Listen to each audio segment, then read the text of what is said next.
Today we will learn from the book The Compound Effect. Jumpstart your income, your life, your success, written by Darren Hardy. Published by Bookish Treasures. Guys, let's get started.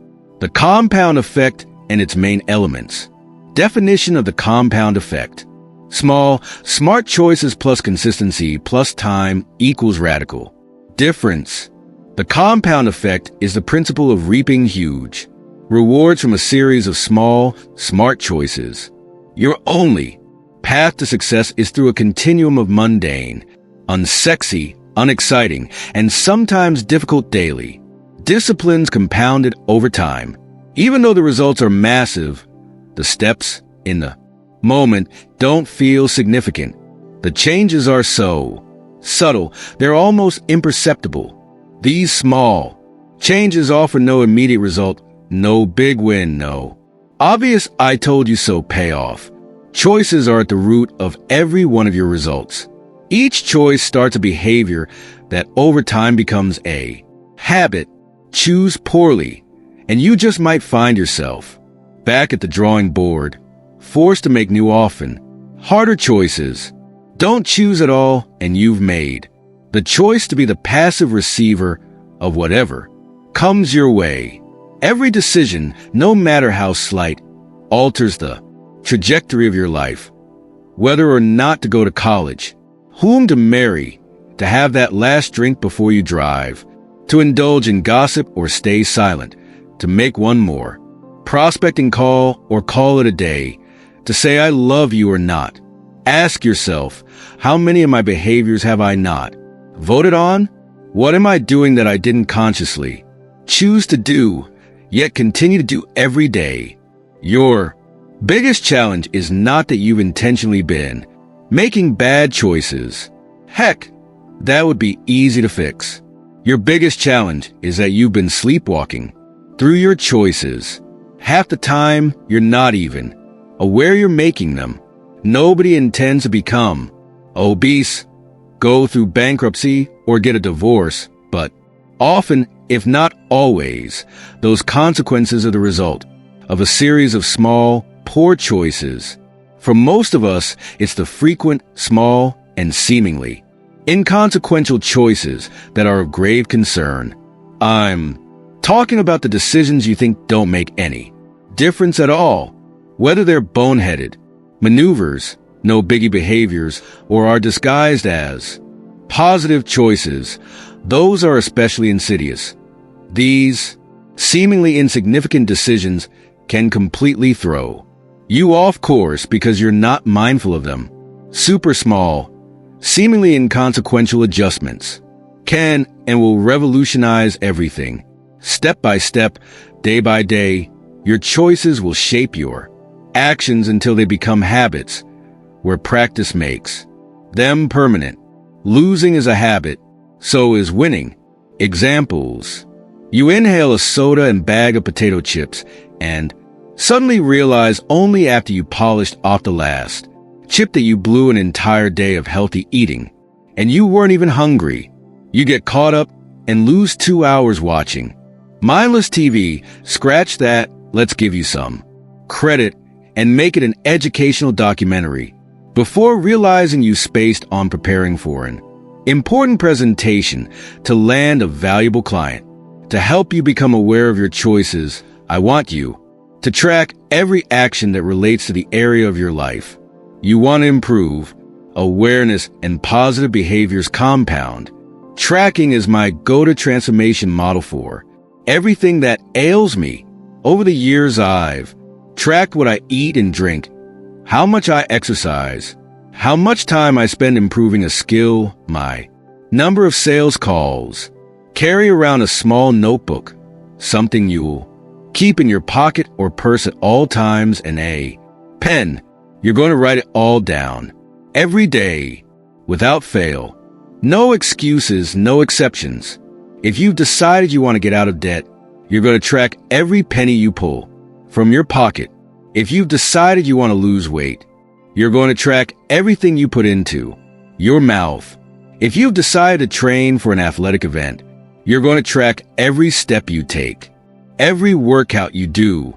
When you start, keep it slow and easy. Just track one habit for 1 week. Pick the habit that has the greatest control over you. That's where you'll start. Once you begin reaping the rewards of the compound effect, you'll naturally want to introduce this practice into other areas of your life. Consistency over time is the key to success. It's one of the biggest pitfalls for people struggling to achieve. Most people don't know how to sustain it. It doesn't matter how smart you are or aren't, you need to make up in hard work what you lack in experience, skill, intelligence, or innate ability. If your competitor is smarter, more talented, or experienced, you just need to work 3 or 4 times as hard. You can still beat them. Don't fool yourself into believing that a mega successful athlete didn't live through regular bone-crushing drills and thousands of hours of practice. He got up early to practice and kept practicing long after all others had stopped. He faced the sheer agony and frustration of the failure, loneliness, hard work, and disappointment it took to become number one. The most challenging aspect of the compound effect is that we have to keep working away for a while, consistently and efficiently, before we can begin to see the payoff. Get rid of your instant results expectation. Avoid this type of mistake. They quit after the 8th day of running because they're still overweight. They stop practicing the piano after 6 months because they haven't mastered anything other than chopsticks. They stop making contributions to the IRA after a few years because they could use the cash and it doesn't seem to be adding up to much anyway. You will never change your life until you change something you do daily. The secret of your success is found in your daily routine. John C. Maxwell. When you start thinking about slacking off on your routines and rhythms, consider the massive cost of inconsistency. It is not the loss of the single action and tiny results it creates. It is the utter collapse and loss of momentum. Your entire progress will suffer.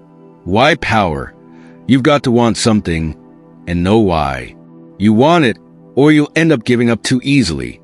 Your choices are only meaningful when you connect them to your desires and dreams. The wisest and most motivating choices are the ones aligned with that which you identify as your purpose, your core self, and your highest values. When the reason is big enough, you will be willing to perform almost anyhow. The power of your why is what gets you to stick through the grueling, mundane, and laborious. Your why must be something that is fantastically motivating to you. You've got to want to get up and go for years.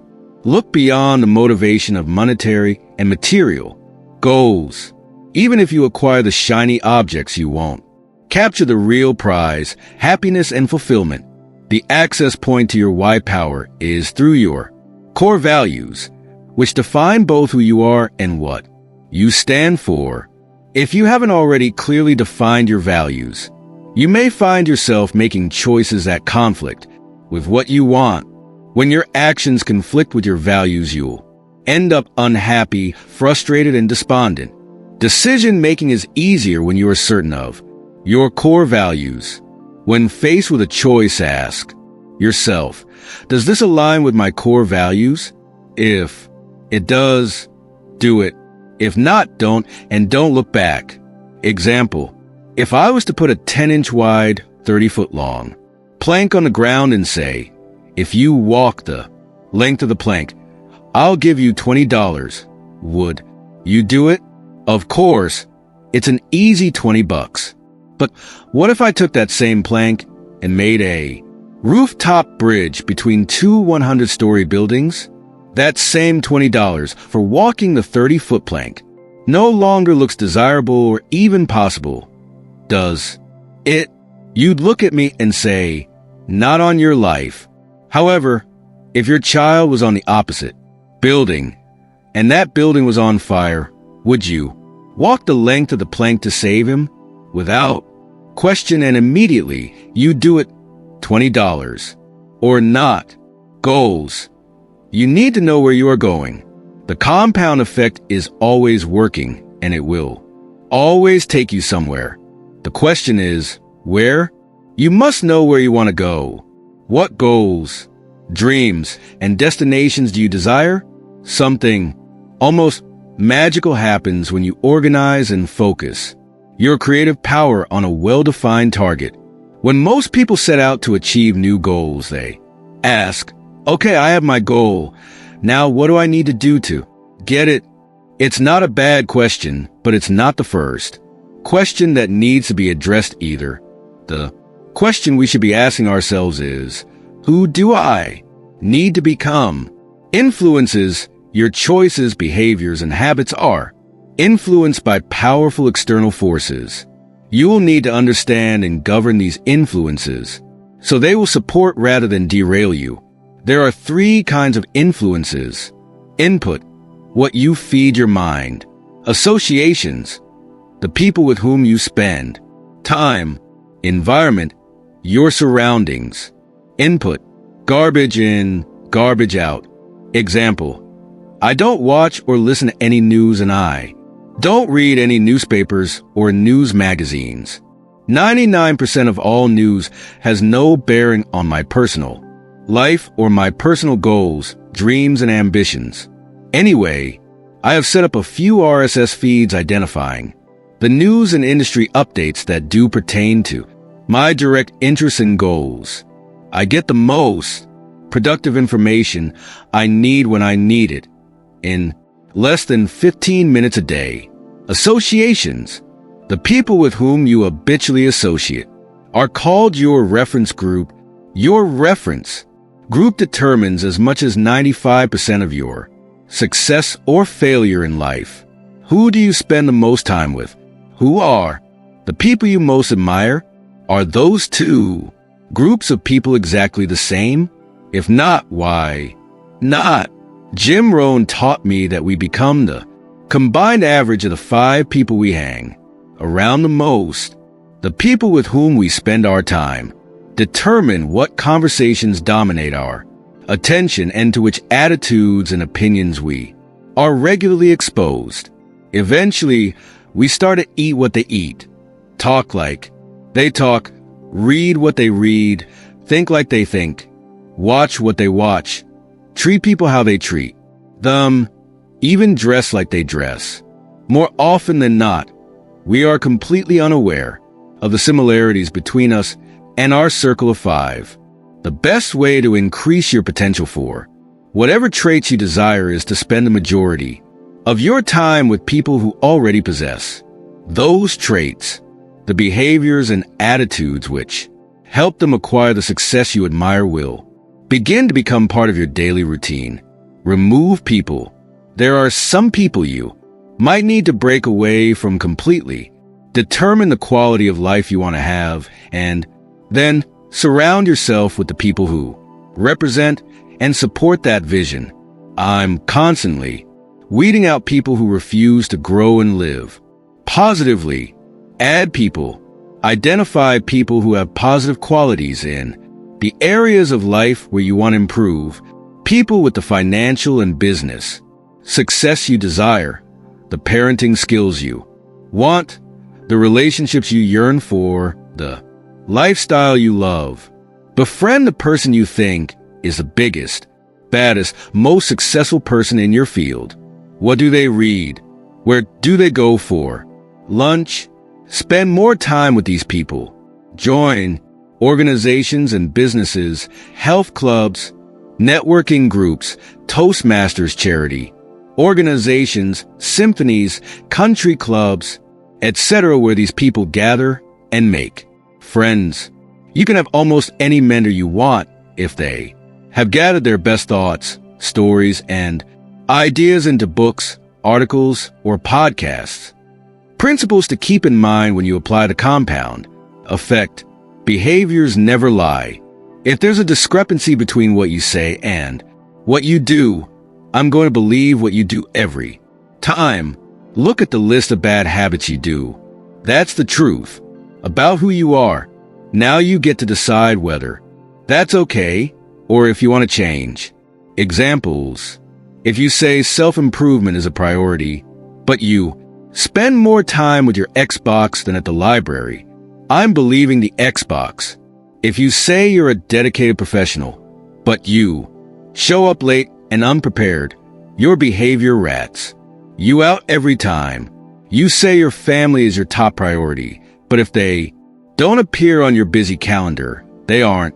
Really. Change is hard. Embrace the suck. There's one thing that 99% of failures and successful folks have in common. They all hate doing the same things. The difference is successful people do them anyway.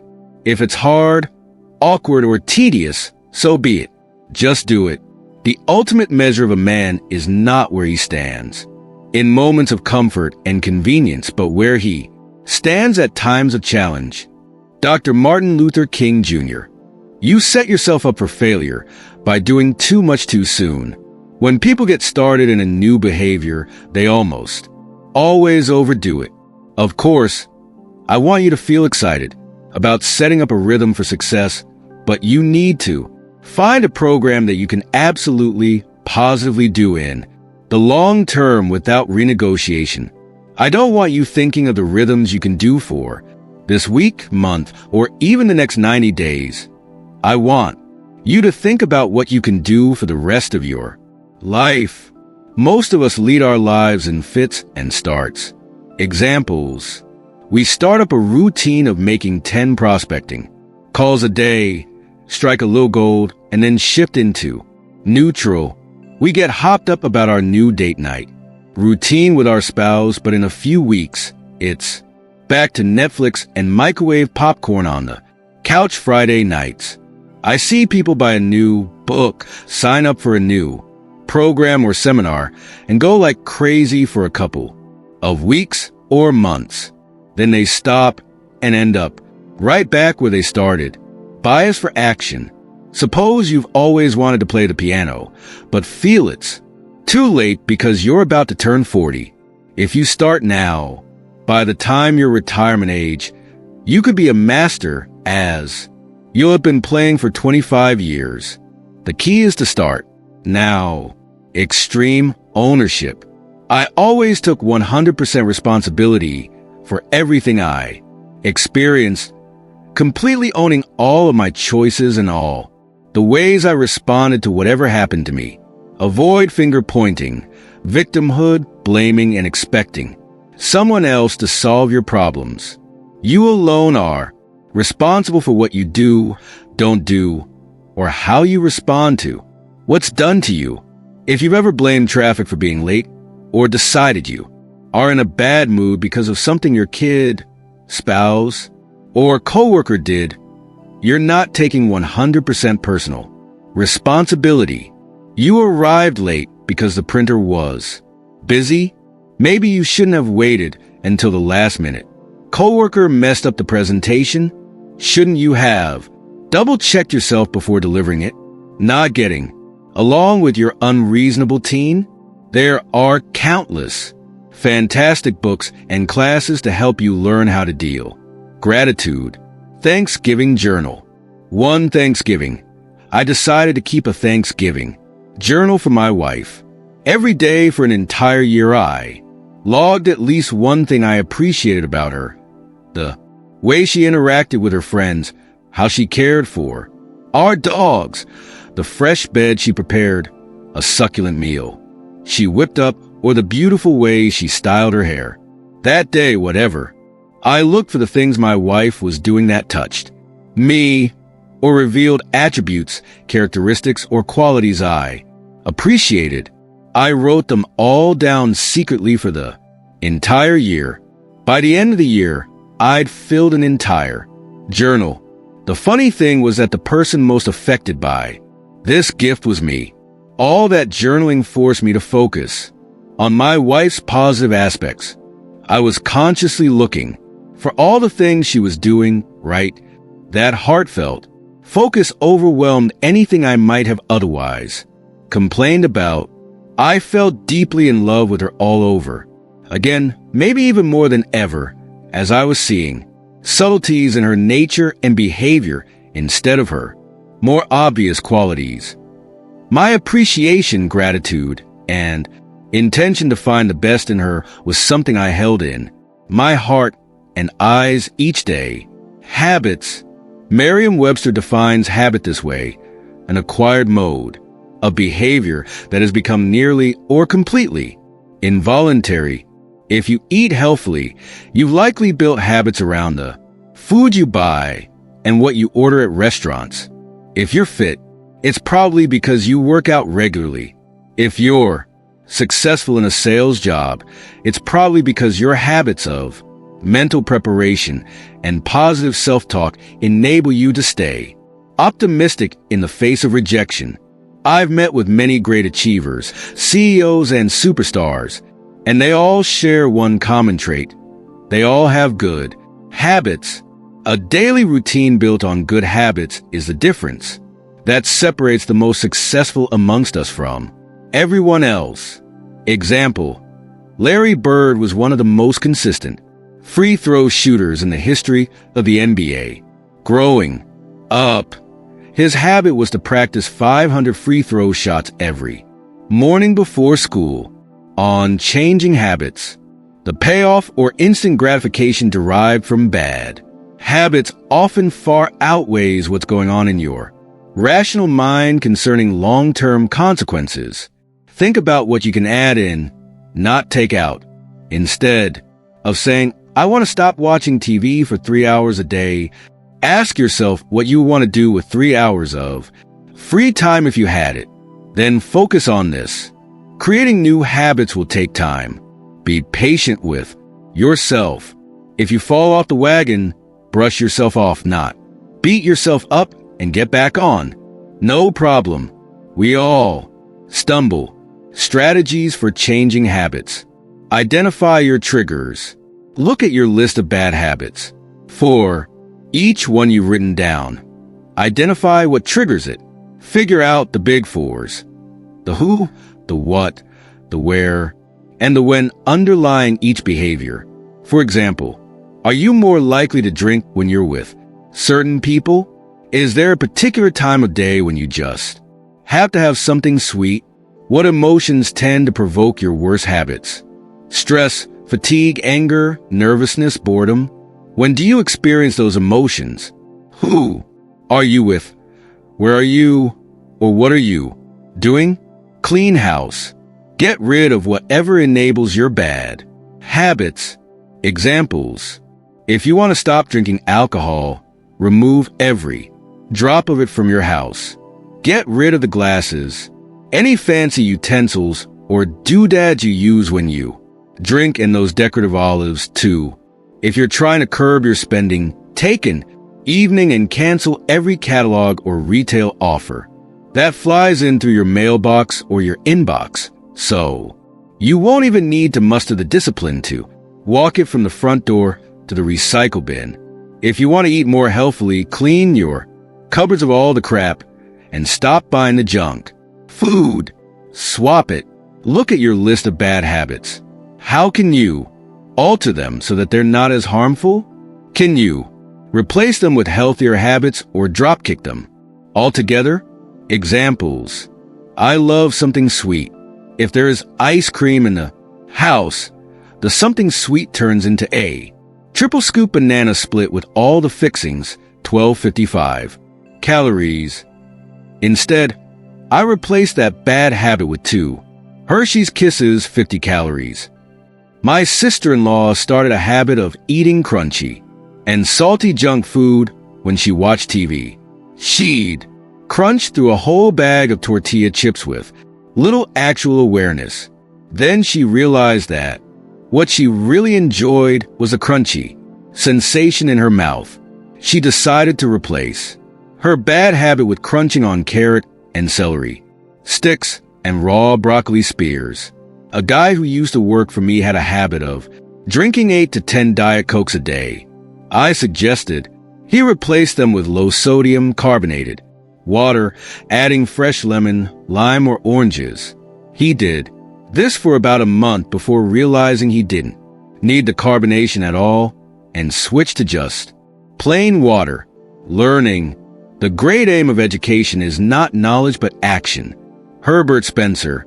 You don't need to learn anything more. If all we needed was more information, everyone with an internet connection would live in a mansion, have abs of steel, and be blissfully happy.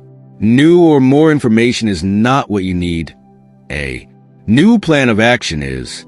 The most successful people are the ones willing to hire and pay for the best coaches and trainers there are. Harvey Mackey told me, I have had 20 coaches if you can. Believe it. I have a speech coach. I have a writing coach. I have a humor coach. I've got a language coach, and on, and there you have it. A whirlwind tour through the pages of The Compound Effect. I hope this summary has piqued your interest and inspired you to pick up this book. Whether you're a seasoned reader or a budding bookworm, there's something for everyone in this captivating story. As always, I'd love to hear your thoughts on the book in this video. Did I miss anything important? What did you think of the ending? Let me know in the comments below. If you enjoyed this video, please don't forget to hit that like button and subscribe to my channel for more bookish treasures. And if you're feeling extra generous, consider sharing this video with your friends and family. Until next time, happy reading.